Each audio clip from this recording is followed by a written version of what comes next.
Anda kembali menyaksikan segmen Industri 360 dalam Nusantara Economic Update dan masih bersama kami, Ibu Yulis Widyo Marvia, selaku PLT Direktur Layanan Telekomunikasi dan Informasi Badan Usaha Bakti Komdiji. Ya, Ibu Yulis, menjawab pertanyaan saya tadi sebelumnya, tadi kan ada beberapa angka yang Anda sebutkan untuk BTS, lalu juga untuk Palaparing, lalu juga untuk satelit-satelit yang ada. Apakah ini masih on track dengan visi misi dari Presiden, lalu juga target di tahun ini? Ya, betul. Itu masih on track di mana capaian kita tadi untuk akses internet di 6.700 untuk penyediaan BTS di 6.747 site dan juga untuk akses internet di 31.864 site sampai hari ini.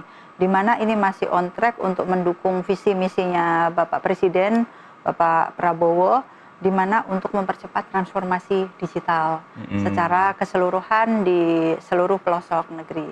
Lalu jadi pertanyaan, ini kan berbagai upaya dilakukan oleh pemerintah untuk mempercepat transformasi digital. Tentunya ini juga efek dominya untuk mendukung berbagai target pemerintah. Salah satunya adalah bonus demografi, Ya.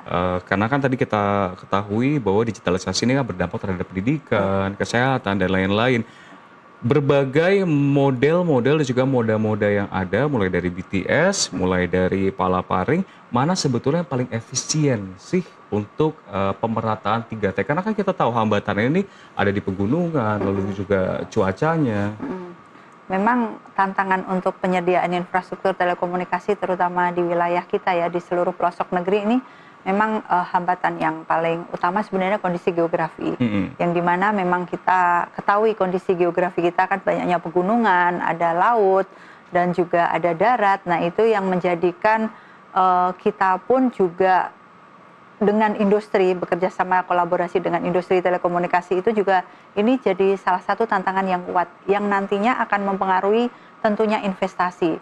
Ada wilayah-wilayah yang hanya bisa ditempuh dengan harus pesawat, misalnya harus charter pesawat, tidak ada transportasi lainnya. Nah itu kenapa tadi pemerintah pun hadir di depan saya sampaikan tadi ya karena memang disinilah tugasnya pemerintah untuk memeratakan telekomunikasi, akses telekomunikasi di seluruh terutama wilayah-wilayah yang memang tidak layak secara ekonomi ataupun wilayah-wilayah yang tidak dibangun oleh industri telekomunikasi. Nah itu jadi prioritas kita. Nah selain investasi tadi juga nantinya pasti akan berpengaruh terhadap teknologi tentunya.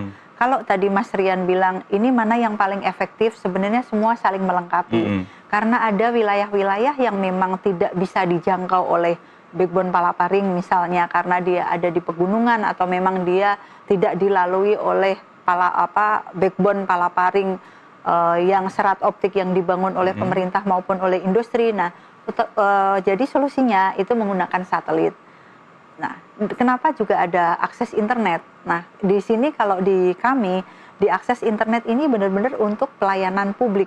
Tadi untuk sekolah, untuk pendidikan, untuk balai latihan kerja, yang dimana penyediaan akses internet ini merupakan usulan dari kementerian, lokasi-lokasinya ya, kementerian, lembaga, instansi, pemerintah daerah, ataupun mitra di Kementerian Komdiji. Nah itu memang kita selektif karena kita tidak mungkin untuk membangun semuanya karena saat ini pun sudah ribuan untuk penyediaan akses internet ini yang usulannya masuk ke Kementerian Komdiji melalui Bakti. Nah ini memang kita harus pilih mana yang memang industri tidak hadir di sana, pemerintahlah yang akan hadir untuk membangun. Nah itu jadi kami di Kementerian Komdiji yang akan melakukan atau mencoba secara teknisnya dan juga memenuhi untuk kriteria dibangun oleh pemerintah atau tidaknya. Mungkin gambaran umum agar pemirsa juga tahu dan juga saya seberapa besar sih persentase wilayah Indonesia yang memang sudah terjamah oleh internet dan sisanya yang belum atau mungkin blank spotnya ada berapa titik? Ini bicara data ya, mungkin nanti saya kita bisa update lagi ya. Karena kalau sebenarnya secara keseluruhan itu secara data yang ada di Kementerian Komdiji itu sudah cukup banyak ya, cukup berpengaruh gitu, cukup banyak yang sudah disediakan oleh pemerintah maupun industri. Karena tidak hanya pemerintah saja, tapi industri pun juga banyak kan ada Opsel tadi saya sampaikan operator seluler ya ada Indosat, ada Telkomsel, ada XL dengan grupnya apa Smartfren. Nah, itu apa namanya menyediakan sudah cukup luas untuk wilayah Indonesia. Nah, sebenarnya secara tersentuhnya untuk lokasi blank spot minimal ada sinyal, kalau dari data itu sebenarnya sudah minim. Semua sudah ada. Cuman tadi tidak hanya penyediaan infrastruktur yang available, tapi quality of service-nya yang mungkin perlu ditingkatkan bersama-sama dengan industri ini. Dengan industri telekomunikasi khususnya ya. Nah, ini untuk kualitas layanan karena dengan adanya internet atau sinyal aja itu tidak cukup. Gitu Mas Rian. Jadi pasti masyarakat terutama di daerah-daerah itu dengan adanya sinyal pasti pengennya lebih, tidak hanya WhatsApp, tidak hanya ini bisa nonton streaming, bisa mungkin live untuk menghasilkan sesuatu yang lebih produktif, bisa jadi untuk pariwisata, untuk mereka UMKM yang berjualan ataupun apapun, otomatis apa? Keperluan dari layanan kualitas ini juga pasti masyarakat akan tuntut yang lebih gitu. Nah, itu kami di Kementerian Komdigi bersama-sama juga dengan industri telekomunikasi itu berfokus untuk tadi perbaikan terhadap kualitas dari layanan yang sudah ada atau yang sudah disediakan. Ya, Ibu Yulis, perbaikan kualitas sendiri memang masih berlangsung sampai saat ini. Ya, artinya kan apakah ini menjadi sebuah ketakutan atau isu baru untuk internet kita? Ketimpangan sosial yang terjadi antara kota besar dengan beberapa daerah yang kualitasnya masih diperjuangkan. Nah, ini menarik Mas Rian. Jadi kalau di pemerintah tidak hanya penyediaan infrastruktur, terutama yang dilakukan Komdigi ini melalui Bakti. Kami berfokus juga terhadap ketermanfaatan. Ini sangat jadi concern dari Kementerian Komdigi. Kami ada beberapa direktorat yang memang memanfaatkan atau berfokus dengan bagaimana internet ini bisa dimanfaatkan dengan baik oleh seluruh lini.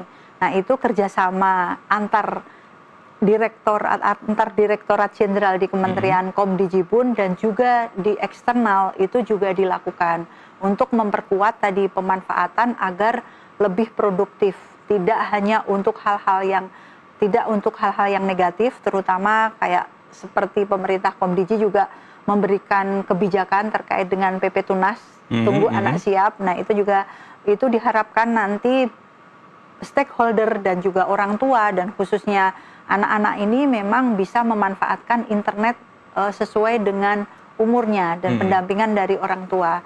Nah, selain itu pun juga kami kolaborasi ada di direktorat jenderal Kementerian Komdigi kan ada komunikasi publik, di sana pun juga pemanfaatan internet sehat semuanya yang sudah dibangun terutama khususnya oleh pemerintah itu juga jadi prioritas yang utama.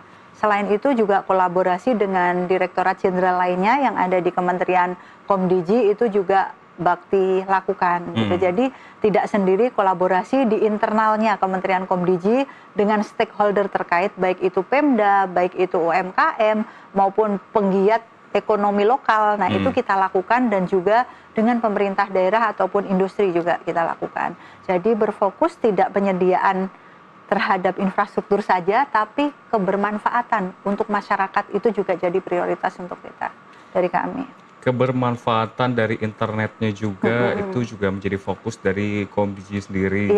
Dan tadi pun juga salah satu concern yang dibahas pun adalah PP Tunas juga ini menjadi suatu hal yang dibahas di internal ya. Betul, ini menarik ya ketika kita membahas soal digitalisasi.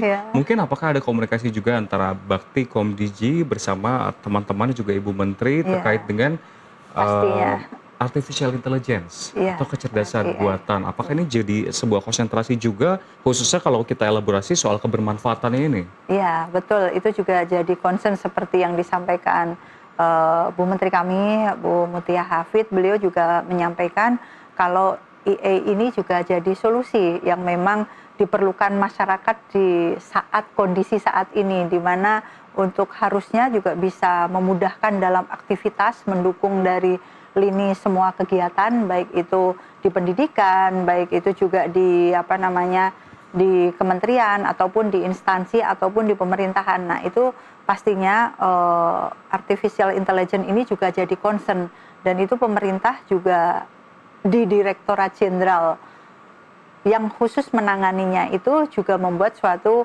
kebijakan ataupun aturan yang terkait dengan artificial intelligence ini, yang dimana memang ini tidak bisa pemerintah bendung ya, karena dengan perkembangnya teknologi dan juga itu menjadi fokus bagaimana kita mencoba untuk memitigasi terhadap impact ataupun dampak dari artificial intelligence ini dengan kebijakan yang memang diperlukan untuk implementasi nanti di masyarakatnya. Lalu terkait dengan transformasi digitalisasi Indonesia saat ini, sebetulnya apa yang menjadi tantangan kalau dari kacamata Anda, dari hemat pandang Anda, apakah infrastrukturnya yang bisa dikatakan masih belum mumpuni dibandingkan negara lain, atau SDM kita yang artinya masih butuh literasi lagi? Kalau kami memandang ya, sebenarnya sudah cukup baik ya, dan cukup baguslah dengan SDM yang ada, dan juga dengan infrastruktur yang mulai saat ini pun juga sudah lebih mumpuni, gitu, lebih seperti tadi ada satelit Nusantara 5 yang diluncurkan, dan juga pemerintah juga ambil peran, industri pun juga ambil peran. Nah, bahkan industri ini juga ada yang menciptakan juga internet yang murah untuk rakyat. Nah, itu juga lebih menarik. Jadi kalau kami rasa sebenarnya semua yang lini untuk SDM-nya dan juga untuk infrastrukturnya ini lebih mumpuni, lebih baiklah dari sampai saat ini yang kalau kami lihat. Nah, terkait dengan hal lainnya ya mungkin nanti kolaborasi, sinergi baik dari pemerintah terutama dengan industri telekomunikasi dalam menghadirkan transformasi digital ini yang perlu ditingkatkan. Yang ini yang memang tidak bisa sendiri pemerintah, tapi semua mitra stakeholder itu harus bersinergi untuk segera mewujudkan dari transformasi digital. Jawabannya sangat baik dan menarik, Ibu Yulis. Kita paham betul bahwa memang pemerintah saat ini sedang menggenjot pemerataan 3T melalui berbagai hal, karena ini akan mendongkrak transformasi digital dan juga akan berdampak dan juga memberikan efek domino terhadap kesehatan, perekonomian, dan berbagai hal. Sekali lagi terima kasih telah bergabung bersama kami di Nusantara Economic Update, Ibu Yulis Widyo Marvia, PLT Direktur Layanan Telekomunikasi dan Informasi Badan Usaha Bakti Komdigi. Sehat dan sukses selalu, Ibu Yulis. Terima kasih banyak Mas Rian. Dan pemirsa, informasi tadi sekaligus menjadi penutup perjumpaan kita hari ini. Ekonomi bukan sekedar angka, tapi napas kehidupan kita semua. Dari pasar tradisional hingga industri digital, dari rakyat kecil hingga kebijakan besar, semua saling terhubung. Saya Rian Antono, pamit undur diri. Terima kasih dan sampai jumpa.